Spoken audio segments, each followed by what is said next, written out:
All right, so you're here because you want to get into some serious knowledge, right? We're talking diving deep, getting smart, and doing it fast. Exactly. Today, we're looking at something really interesting, um, how parents can actually play a role in shaping whether Black and Latinx kids, adolescents get into STEM, get excited about it, feel confident in it. Absolutely. And of course, we've done the hard work for you, going through a whole bunch of research so you don't have to. Yeah, we've got a really in-depth review here. 36 peer-reviewed empirical journal articles, all published between, well, a span of about 20 years, January 2000 to January 2020. Wow. So pretty comprehensive. This deep dive is all about how parents, how they support their kids in STEM, connects to their kids' motivation in STEM, those motivational beliefs. Okay, so we know parents can play a role. I mean, we've all had parents, we've all been kids. But what does the research actually say?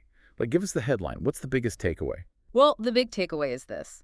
In study after study, there is a positive relationship between parents actively supporting their Black and Latinx kids in STEM, and those kids, they developed stronger motivational beliefs, around these subjects. Okay, that's great to hear.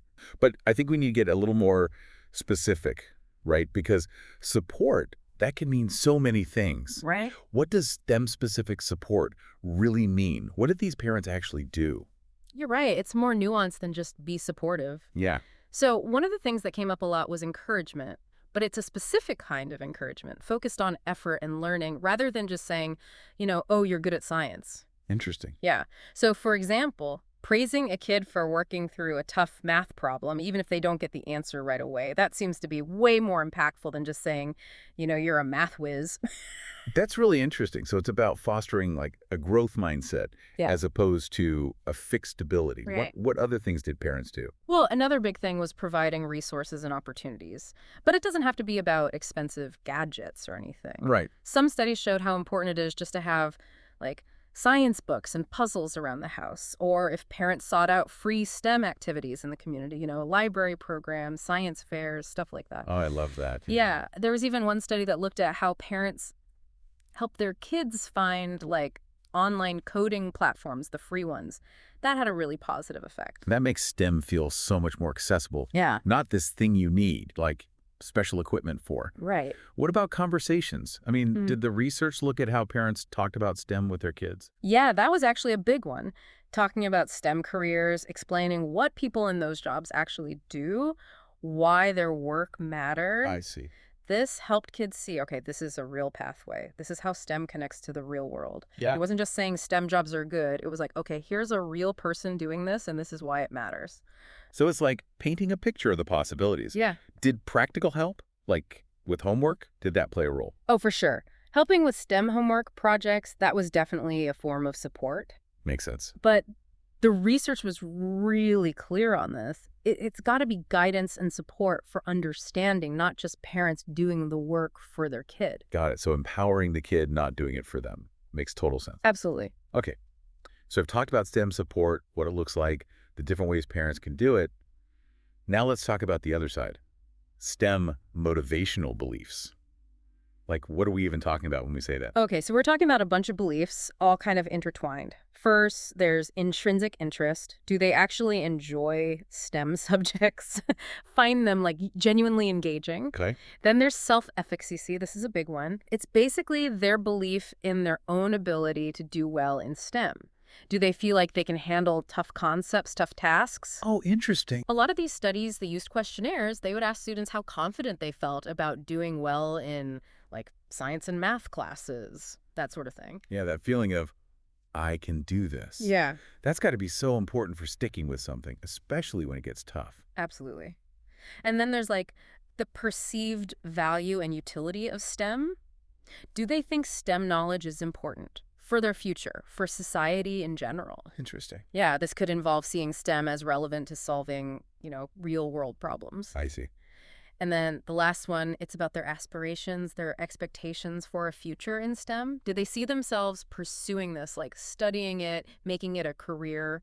So it's like a whole package. You got to enjoy it, you got to feel capable, you got to see its importance, and you got to be able to see yourself actually having a future in it. Exactly. Now, one thing I really appreciate about this review is that it didn't just lump all Black and Latinx adolescents together. It looked at the nuances within these groups, which is so important because these are not monolithic communities, right? Yeah. What did they find? Yeah, that was one of the best things about this review. Yeah. The researchers, they looked at how other demographic factors, like gender, played a role. Like, okay, within this racial or ethnic group, does parental encouragement look different for girls versus boys? Wow. Because, we know that society sends different messages about STEM to girls and boys. Absolutely, yeah. Makes sense. What other factors did they look at? Well, they also looked at what they called racial ethnic promotive factors. Okay. One big one, especially in Latinx communities, is familism. Familism. Yeah, that's that strong emphasis on family unity, mutual support. Right. Some studies actually explored whether this cultural emphasis, does it make the positive effects of parental STEM support even stronger? Oh, that's fascinating. Yeah, the idea is that when a parent's involvement lines up with those strong family values, it might have an even bigger impact. So it's like cultural values can act as a multiplier? Exactly. What about challenges like negative influences? Did they look at that? Oh, absolutely. They didn't shy away from what they called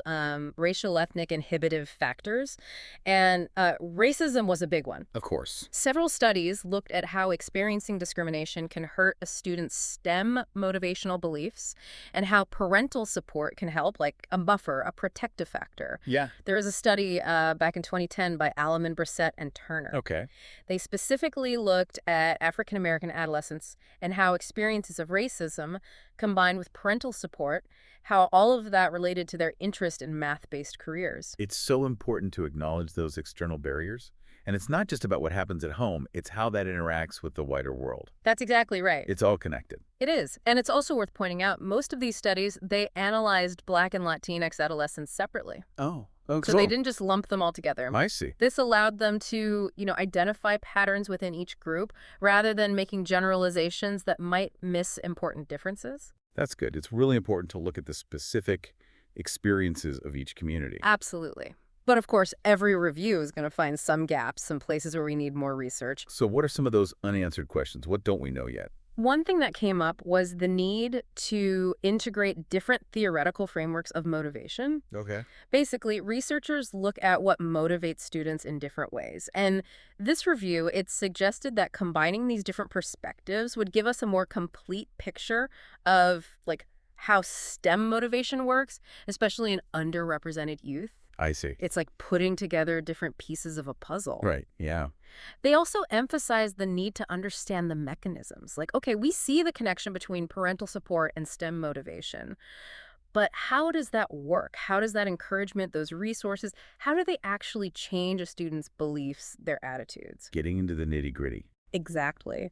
And finally, they called for more nuanced research on how different demographic factors, gender, socioeconomic status, immigration background, all of that, how that interacts with race and ethnicity to shape STEM motivation. So much complexity. There is. We've learned a lot, but clearly there's still more to learn. Yeah. But for our listener, for someone who's really taking the time to dive into this with us, why does all of this matter? What's the real-world impact of this knowledge?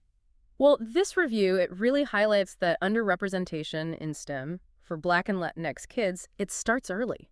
Wow. And, these are fields with huge growth potential, good earning potential. And when you have these early disparities, well, it creates barriers to opportunity. So by understanding how parental support can boost their motivation, we get closer to figuring out how to address these systemic issues, how to make STEM more inclusive. So it's not just an academic question. Yeah. It's about social equity. It's about making sure that everyone has a chance to participate in these fields. Exactly. Powerful stuff. This knowledge can help us develop better interventions, better support systems for families, for educators, for communities, all working together to get more people involved in STEM. So to sum up, for you, dear listener, our deep dive has shown us that there's a pretty clear pattern. When parents actively support their Black and Latinx kids in STEM, those kids are more likely to feel motivated, to feel that drive. Right. But it's not that simple. It's complicated. It depends on things like gender, how strong family support is within their culture, and of course the impact of things like racism. Yeah. We saw how important it is to focus on effort, to give them resources, and to show them what STEM can do, what their future can look like. Absolutely. But that brings us to a final thought for you. Given all of this, how can communities, schools, and families work together? How could we create more interest in STEM, more engagement, particularly for Black and Latinx youth? It's not just about saying go be a scientist, it's about going deeper, right? Providing support that's tailored, that acknowledges their unique strengths, their unique experiences, that acknowledges the barriers they face. And it's about being creative, about finding ways to put this research into action. Exactly. So that's something to think about. What can you do? What can we all do? What can we all